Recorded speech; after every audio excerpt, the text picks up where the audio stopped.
Je m'appelle Sofiali et je souhaite partager une histoire de ma vie qui a changé tout ce que je croyais sur le monde et la technologie. Par une froide nuit de décembre 2022, j'ai vécu une expérience de mort imminente que je ne peux décrire que comme un signal d'alarme. C'est cette nuit-là que je crois vraiment que Jésus m'a montré les profonds dangers que la technologie réserve à ma génération, et je ressens un besoin urgent d'avertir les autres. Si vous êtes parent ou si vous avez des jeunes dans votre vie, veuillez prêter une attention particulière à ce message. Avant cette nuit-là, je n'avais jamais beaucoup pensé à ces choses, mais maintenant j'ai trouvé cette plateforme pour pouvoir partager mon expérience et, je l'espère, atteindre le plus de personnes possible. N'hésitez pas à commenter ci-dessous si vous croyez en mon expérience ou si vous êtes d'accord ou non avec la vision qui m'a été montrée. Laissez-moi vous ramener à cette nuit-là. Cela a commencé comme n'importe quel autre vendredi soir. J'étais allongé sur le canapé de notre salon, les yeux rivés sur mon téléphone pendant que je parcourais sans réfléchir TikTok, Instagram et YouTube. C'était un cycle de contenu sans fin, rien de particulièrement significatif, mais je ne pouvais pas m'arrêter.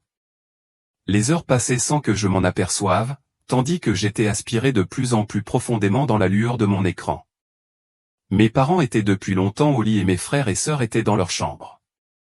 J'étais seul, enveloppé par la lumière artificielle de l'appareil que je tenais à la main.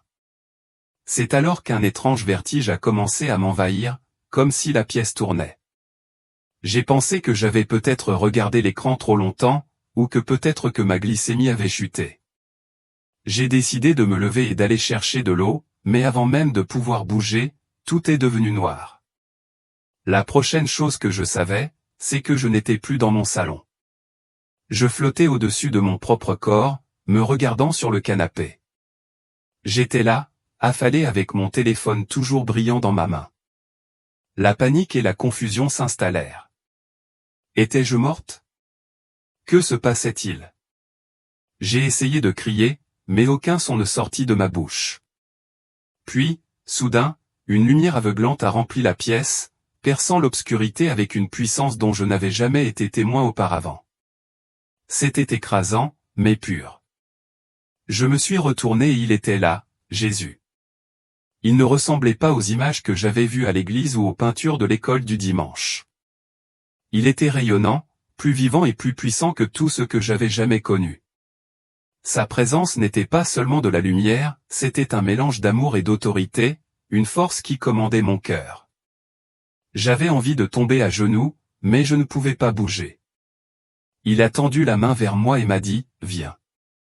Sa voix était calme, mais il y avait une profondeur qui ne laissait aucune place au doute. Sans hésitation, j'ai tendu la main et j'ai pris sa main.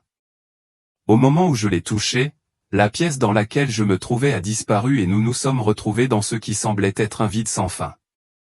Ce n'était pas vide, cependant. Autour de nous, des écrans lumineux flottaient dans les airs, des téléphones, des tablettes, des ordinateurs, des télévisions, même des casques de réalité virtuelle. Ce n'étaient pas de simples appareils, ce n'étaient que des objets. Ils étaient animés de quelque chose de sombre, de sinistre. Des visages me regardaient fixement depuis ces écrans, des millions de visages, mais leurs yeux étaient creux, vides. J'avais l'impression qu'ils étaient sous l'emprise d'un sort, piégés dans une sorte de transe hypnotique. Jésus fit un geste vers les écrans, sa voix teintée de tristesse et d'urgence. « C'est le champ de bataille, dit-il. L'ennemi en a fait son arme principale contre votre génération, les millénials, la génération Z et la génération Alpha. Il connaît votre potentiel. Il sait ce que vous pourriez accomplir pour mon royaume, et donc il travaille sans relâche pour vous détruire. » Je ne comprenais pas, mais comment? Ce n'est que de la technologie. Ce n'est que du divertissement, ai-je demandé, confus. Jésus s'est tourné vers moi et je n'oublierai jamais la tristesse dans ses yeux. Cela a commencé comme ça, a-t-il dit, la voix pleine de chagrin. Mais ce que vous voyez comme inoffensif est loin de l'être. L'ennemi utilise ces écrans pour asservir les cœurs, les esprits et les âmes. La technologie était censée être un outil, un moyen de se connecter et de créer. Mais ce qu'elle est devenue est un piège. Cette vision n'était pas seulement un avertissement, c'était un appel à l'action. L'ennemi utilise la technologie pour nous voler notre concentration, notre objectif et nos vies. Ce qui a commencé comme quelque chose d'innocent et d'agréable est devenu une force qui consomme du temps, de l'attention et les cœurs d'une génération. Les écrans peuvent sembler inoffensifs, mais ils sont un outil de distraction, d'isolement et de contrôle, nous éloignant de ce qui compte vraiment. Je partage cette histoire avec vous non seulement pour raconter ce que j'ai vu, mais pour nous mettre tous au défi de reconsidérer notre relation avec la technologie. La vision que j'ai eue cette nuit-là m'a ouvert les yeux sur une vérité que je ne peux plus ignorer. Et si vous, comme moi, avez ressenti l'attrait de ces appareils, je vous invite à écouter attentivement, car nous vivons à une époque où les enjeux n'ont jamais été aussi élevés. J'ai regardé de plus près les écrans et quelque chose de terrifiant a attiré mon attention, des chaînes s'étendaient de ces derniers. Ces chaînes s'enroulaient autour des poignets, du cou et même du cœur des gens.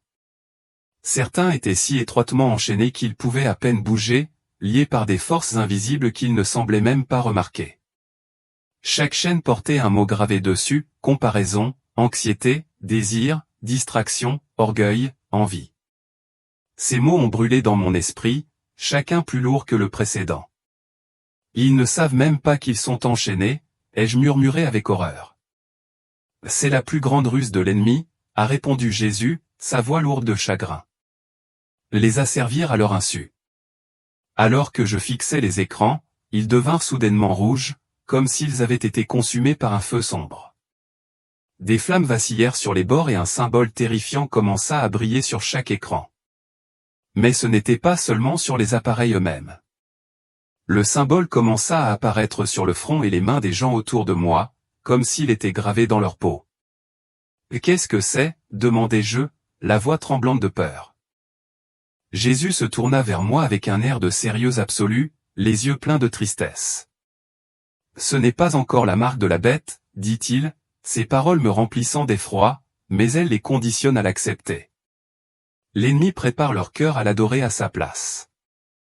Ils sont entraînés à valoriser la commodité, l'approbation et la gratification instantanée par-dessus tout. Quand le moment viendra, ils accepteront la marque sans poser de questions. Mon cœur se serra. Je ne pouvais plus respirer. J'ai pensé à toutes les heures que j'avais passées à fixer mon téléphone, à me sentir inférieur à cause de ce que je voyais en ligne, à me comparer aux autres, à douter de ma valeur. Je me suis souvenu des disputes avec mes parents lorsqu'ils me disaient de poser mon téléphone, et j'ai toujours pensé qu'ils réagissaient de manière excessive. Maintenant, je n'en étais plus si sûr. La scène a changé et soudain, je me suis retrouvé au milieu de ce qui ressemblait à une immense zone de guerre. Mais ce n'était pas le genre de champ de bataille auquel on s'attendrait, pas d'armes, pas de soldats. Au lieu de cela, il y avait des familles aux parents, grands-parents, enfants et adolescents chacun se tenant de chaque côté du champ de bataille. Mais ils n'étaient pas unis, ils ne se battaient même pas ensemble. Les générations plus âgées criaient sur les plus jeunes, les accusant d'être paresseux, égoïstes et accros. Les jeunes générations ont riposté, accusant leurs parents de ne pas comprendre ou d'avoir créé les problèmes auxquels ils étaient confrontés. L'ennemi se tenait dans l'ombre, son rire résonnant tandis qu'il semait la division entre eux. Ils sont censés être unis, a dit Jésus, la voix pleine de tristesse. Mais l'ennemi les a montés les uns contre les autres. Les générations plus âgées doivent se réveiller et voir que leurs enfants et petits-enfants sont attaqués. Ils doivent se battre pour eux, pas contre eux. Ah, comment, ai-je demandé, désespéré. Que peuvent-ils faire? Ils doivent prier, a dit Jésus, la voix ferme. Ils doivent enseigner ma parole. Ils doivent donner l'exemple en me mettant au-dessus de tout, même de leur propre distraction. Beaucoup d'entre eux ont été endormis par les mêmes appareils. En regardant autour de moi, j'ai vu des personnes âgées collées à leur téléphone, faisant défiler les informations ou jouant à des jeux, tandis que leurs enfants s'éloignaient dans l'obscurité. Puis, la scène suivante m'a brisé le cœur. C'était un service religieux, mais ce n'était pas comme toutes les églises que j'avais fréquentées. Le sanctuaire était rempli de gens, mais la plupart d'entre eux ne faisaient pas attention. Certains faisaient défiler les messages sur leur téléphone pendant le culte, d'autres prenaient des selfies pendant le sermon. Le pasteur prêchait avec passion, mais ces paroles semblaient tomber dans l'oreille d'un sourd. La lueur des écrans remplissait la pièce comme une lumière artificielle, étouffant la présence de Dieu. « C'est ma maison, dit Jésus, sa voix tremblant à la fois de colère et de tristesse, mais c'est devenu un marché de distraction. Mon peuple ne me cherche plus de tout son cœur. Il recherche le divertissement, la validation et la commodité. J'avais envie de crier, de pleurer, de réveiller tout le monde, mais je ne pouvais pas. Je me tournai vers Jésus, mon cœur souffrant de l'urgence de tout cela, désespéré de réponse. « Que puis-je faire ?» demandai-je, ma voix remplie d'incertitude. « Je ne suis qu'un enfant. » Jésus posa doucement sa main sur mon épaule et son regard se fixa sur le mien. « Tu es bien plus que ce que tu crois être, » répondit-il.